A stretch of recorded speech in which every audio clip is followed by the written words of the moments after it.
What if I told you that the TV sitting on the main display at your local electronics store right now is designed to break down within 18 months? I'm not joking. There are 5 brands that big box retailers are pushing hard this year that are straight up traps for your wallet. I'm about to save you from the most expensive mistake you can make in 2025. First, I'm going to show you the 5 TVs that are actually worth your money. Then I'm going to expose the 5 brands that are laughing all the way to the bank while you restuck with a dim, stuttering mess in your living room. All right, real talk. What TV brand are you rocking right now? Comment below and let me know if you love it or regret it. I'll tell you straight up if you got a winner or got played. Number 5. The Hisense U7N. The Hisense U7N is what I call the smart money play for 2025. Here's what you re-getting. Mini LED backlighting with over 1,000 local dimming zones, QLED color technology, and full 120 Hz refresh rate with VRR support for gaming. Let me break down why this matters. Those 1000 plus dimming zones mean when you're watching a dark movie scene, you're getting actual contrast. Bright objects don't have that annoying glow around them. Colors pop without looking oversaturated. It's the picture quality you'd expect from TVs costing twice as much. The gaming performance is exceptional. PS5, Xbox Series X, high-end PC gaming. This TV handles it all with under 12 milliseconds of input lag. That's responsive. That's smooth. That's what you paid for when you bought that console. Google TV interface runs fast, updates regularly, and your entire family can figure it out in 5 minutes. We're talking 3 to 4 years of active software support, not 6 months and then abandoned. Actual long-term support. The build quality is solid. Metal frame, sturdy stand, panels that'll last you 10 years if you treat them right. At $700 to $900 for a 65-inch, you're getting 80% of the performance of $2,000 TVs. The only minor downside: built-in speakers are just okay. But trust me, at this price point, every manufacturer cuts corners on audio. Grab a $150 soundbar and you're set. Number 4. The TCL QM7. TCL is absolutely dominating right now, and the QM7 is exactly why. This TV punches way above its weight class. Here's what makes this special. TCL manufactures their own panels. They're not paying the Samsung tax or the LG tax. They control the entire supply chain, which means they're using the same quantum dot technology that premium brands charge double for, and they're passing those savings directly to you. Full array local dimming with over 1,500 zones. Peak brightness hitting 2,000 nits. You can watch this TV at 2 p.m. with sunlight flooding your living room, and you're still getting vivid, punchy HDR. Not that flat, washed-out look you get from cheaper displays. Motion handling is where this thing really shines. Sports look fluid. Action movies stay crisp. No soap opera effect, no judder, just smooth cinematic motion exactly how it's supposed to look. For gamers, 144 Hz refresh rate on PC, full HDMI 2.1 across all 4 ports. Input lag under 10 milliseconds. This TV isn't going to be your bottleneck. Period. Build quality is exceptional. These TVs are built to last a decade, not 3 years like most of the competition. At $900 to $1,100 for the 65-inch, you're getting performance that rivals $2,000 plus models. Only real weakness? Viewing angles aren't quite OLED level. If you've got people sitting way off to the sides, they'll see slight color shifting. But for 90% of setups, this is a non-issue. Number 3. The Sony Bravia A90L. Alright, now we're entering premium territory. The Sony A90L is where picture quality becomes an art form. Sony has decades of professional display experience. The color science in this TV comes directly from their Hollywood Master Monitor division, the same screens that directors and colorists use to grade films. What that means for you is accuracy. When you watch a movie, you're seeing exactly what the filmmakers intended. Not oversaturated Netflix colors. Not artificially punchy hues. Just perfect, cinematic imagery. This is OLED technology. True blacks. When a pixel is off, it's actually off. Perfect contrast ratio. Infinite depth. HDR that'll make you feel like you're looking through a window, not at a screen. But here's where Sony separates from every other OLED. Their XR processor. It analyzes the image in real time and optimizes every single frame. Motion is buttery smooth. Upscaling makes regular HD content look near 4K. Colors stay accurate at any brightness level. The acoustic surface technology turns the entire screen into a speaker. Sound comes directly from where the action is happening on screen. It's genuinely impressive, though you'll still want a soundbar for that full theater experience. Gaming, 120 Hz, VRR, ALLM, input lag under 9 milliseconds. This is a gaming beast wrapped in a cinephile's dream panel. At $2,500 to $3,000 for the 65-inch, it's expensive. But if you're serious about picture quality, this is the TV that'll make you fall in love with movies again. Minor downside: risk of burn-in if you leave static images for hours, like news tickers. But with normal use, Sony's panel care features keep this risk minimal. Number 2. The LG C4 OLED. The LG C4 is the OLED that does everything right. This is the TV I recommend to more people than any other premium display, and here's why. LG makes their own OLED panels. They're the supplier for Sony, for Panasonic, for every major OLED brand. Which means when you buy the C4, you're getting the panel at manufacturer cost. No middleman markup. Just pure OLED performance at the best possible price. The picture quality is stunning. Perfect blacks, infinite contrast, pixel-level precision. The Alpha 9 AI processor upscales content beautifully and handles motion like a dream. Whether you're watching sports, movies, or nature documentaries, everything looks incredible. WebOS is the best smart TV interface on the market. It's fast, intuitive, regularly updated, and supports every streaming app you can think of. Plus, LG actually supports their TVs with firmware updates for 5 to 6 years. Not 1 year and forgotten. Actual long-term commitment. For gamers, this is the holy grail. 4 HDMI 2.1 ports, 120 Hz at 4K, VRR, G-Sync, and FreeSync support. Input lag under 5 milliseconds in game mode. PC gaming, console gaming. This TV handles it all flawlessly. The build quality is premium. Thin bezels, sleek design, sturdy stand. This TV looks as good as it performs. At $1,800 to $2,200 for the 65-inch, it's the sweet spot between performance and price. You're getting flagship OLED technology without paying the Sony premium. Only minor consideration: like all OLEDs, there's a slight risk of burn-in with static images. But LG's pixel refresher and screen shift features make this a non-issue with normal use. Number 1. The Samsung S95D. Here's the TV that manufacturers don't want me recommending because it makes everything else look obsolete.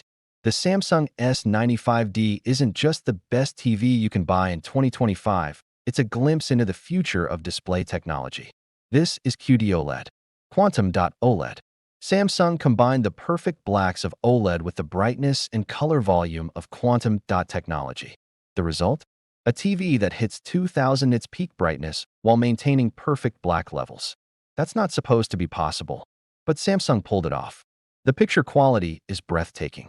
Colors are more vibrant than any display I've ever tested. HDR content looks like real life. Dolby Vision IQ adapts to your room lighting automatically. The anti-reflective coating means you can watch in bright rooms without any glare. It's like the screen disappears and you're just watching pure imagery. Gaming performance is unmatched. 144 Hz refresh rate, 0.03 milliseconds response time. AMD FreeSync Premium Pro, under 3 milliseconds of input lag. If you're a competitive gamer or just want the absolute best gaming experience, this is it. The Neural Quantum processor uses AI upscaling that makes 1080p content look native 4K. Streaming, Blu-rays, old DVDs. Everything gets optimized in real time. Tizen Smart Platform is fast, clean, and supports everything. Plus, Samsung actually updates their flagship TVs for 7 years. That's real long-term value. Build quality is next level. Ultra-thin profile, premium materials, the Infinity One design with virtually no bezels. This TV is a piece of art. At $3,000 to $3,500 for the 65-inch, it's the most expensive TV on this list. But if you want the absolute best, if you want a TV that'll blow your mind every time you turn it on, this is worth every penny. The only downside: at this level of performance, it almost spoils other TVs for you. Once you see QD-OLED, regular displays look flat. Alright, those are the 5 TVs that'll actually make you happy with your purchase. Now let's talk about the 5 brands you need to avoid like the plague. And trust me, some of these are going to make you angry when you realize how they're rigged against you. Number 5 to avoid, Scepter. Let's start with Scepter. Now look, I get it. You walk into Walmart, you see a 65-inch TV for $299, and you think, how bad can it be?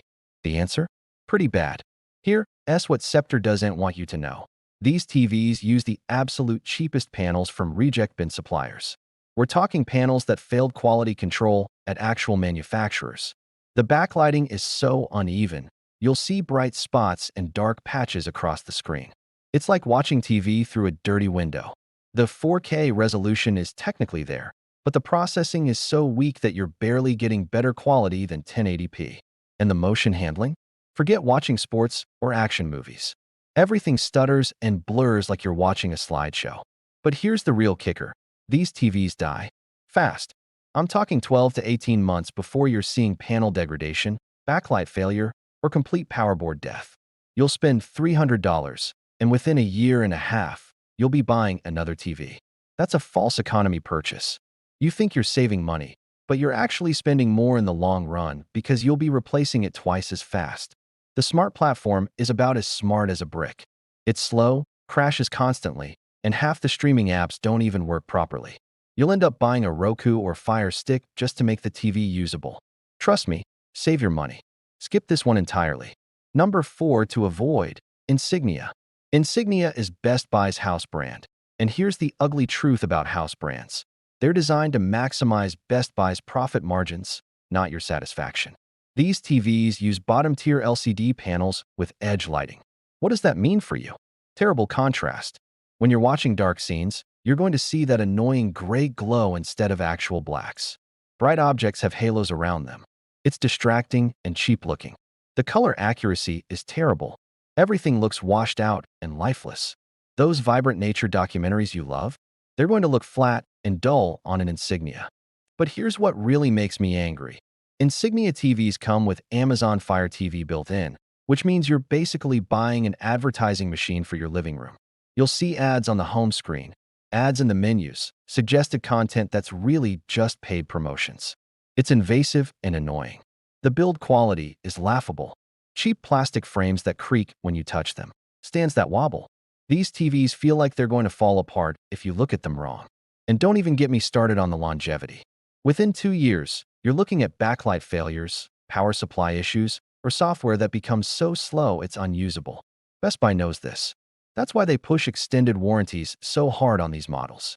You repaying $450 to $600 for a TV that should cost $200 based on the actual quality.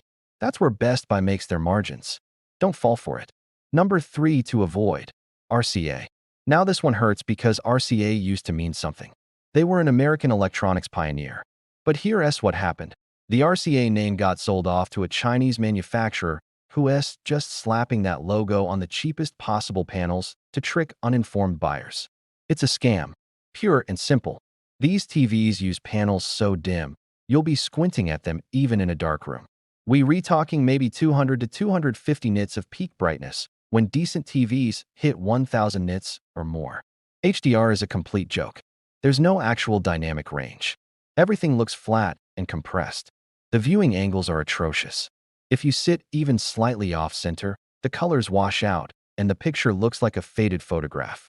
Your family is going to be fighting over the one good seat in front of the TV. But here's the real betrayal. RCA TVs have a massive failure rate. I'm talking 30% to 40% of these TVs developing problems within the first year.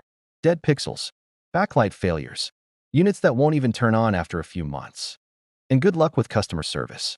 You'll be on hold for hours trying to reach someone, and when you finally do, they'll tell you to ship the 65-inch TV back to them at your expense. It's designed to make you give up on getting support. The smart features are virtually non-existent. The interface is clunky and outdated. Streaming apps buffer constantly. It's like using technology from 2010. You're better off buying literally anything else. This is buyer's remorse waiting to happen. Number 2 to avoid, Amazon Fire TV Omni QLED. The Amazon Fire TV Omni QLED sounds impressive, right? QLED technology from Amazon at a budget price? Here's the catch. It's not real QLED. Amazon is using the term QLED loosely to make you think you're getting quantum dot technology. What you're actually getting is a regular LCD panel with slightly better color than their base model. It's misleading marketing, and it works because people see QLED and think they're getting Samsung-level performance. The picture quality is mediocre at best. Colors are oversaturated in an artificial way. Skin tones look weird. Contrast is poor. You're looking at a dim, underwhelming display that struggles in anything but a completely dark room. But here's what really makes this TV a nightmare. You buying a data collection device that happens to display images. Amazon Fire TV is designed to track everything you watch, show you constant ads, and push Prime Video content even when you're trying to use other apps. The home screen is cluttered with promoted content. The interface prioritizes Amazon services over the apps you actually want to use. It's intrusive, it's annoying, and it turns your TV into a billboard for Amazon's ecosystem. Gaming performance is terrible. High input lag. No VRR support. If you're trying to play anything fast-paced, you're going to be frustrated within minutes. And here's the kicker. These TVs are built cheap. Flimsy construction, poor quality control, high failure rates within the first 2 years. Amazon is counting on you buying another one through their ecosystem when this one dies. At $600 to $800, you're overpaying for an advertising machine with a subpar display. Skip this one. Number 1 to avoid. Vizio MQX 2025. And here we are. The worst TV you can buy in 2025, the Vizio MQX. Now look, Vizio used to be decent. 5 years ago, I would have recommended their mid-range models. But here's what happened. They got bought out, cost-cutting became the priority, and quality control went straight into the dumpster. The MQX is marketed as a premium TV with quantum dot technology and full-array dimming. But the reality? The panel lottery with Vizio is absurd. You might get a decent unit, or you might get one with terrible uniformity, where half the screen is brighter than the other half. It's a gamble every single time. The local dimming is aggressive and poorly implemented. You'll see haloing around bright objects that's so bad it's distracting. Dark scenes look like a mess of blooming zones that can't keep up with the content. But here's the real deal breaker. Vizio's SmartCast platform is a disaster. It's slow, buggy, crashes constantly, and regularly loses connection to streaming apps. You'll be hard resetting this TV once a week just to get Netflix to load. And the updates? They make things worse. Vizio pushes firmware updates that break features that used to work. I've seen multiple reports of TVs that were fine suddenly developing input lag or connectivity issues after mandatory updates. Customer support is non-existent. Good luck getting help when something goes wrong. You'll be stuck with an expensive paperweight and a lot of regret. At $1,000 to $1,200 for the 65-inch, you're paying premium prices for bottom-tier quality. It's insulting. Take that budget and buy the TCL QM7 or the Hisense U7N instead. You'll actually get a TV that works. So there you have it. 5 TVs that'll actually make you happy, and 5 brands that are designed to leave you with buyer's remorse. Here's my honest advice. Don't get caught up in the hype of big sales or flashy displays in stores. Do your research. Read real reviews. And trust me, if you stick with the winners on this list, you're going to love your purchase for the next decade. Life's too short for a bad TV. Make the smart choice. If this video saved you from an expensive mistake, hit that like button and subscribe. Drop a comment and let me know which TV you're planning to buy. I'll see you in the next one.